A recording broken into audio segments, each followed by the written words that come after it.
প্রিয় দর্শক সবাই কেমন আছেন? আশা করি সবাই অনেক ভালো আছেন। দেখুন এখানে রস লাগা হচ্ছে।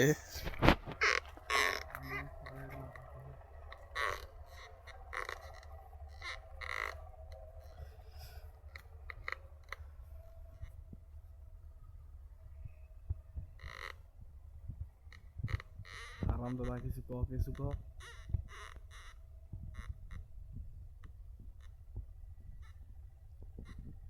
জায়গা লম্বা কি এরকম জায়গা ক্যামেরার ধরো না আনন্দদায়ক।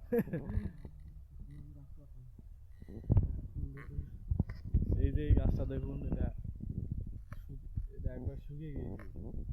এটা এখন চাষে দেওয়া লাগবে, তাহলে আবার রস বেরাবে। আর ওই যেটা চাষে দেওয়া হচ্ছে, মানে আজকে লাগিয়ে দিলে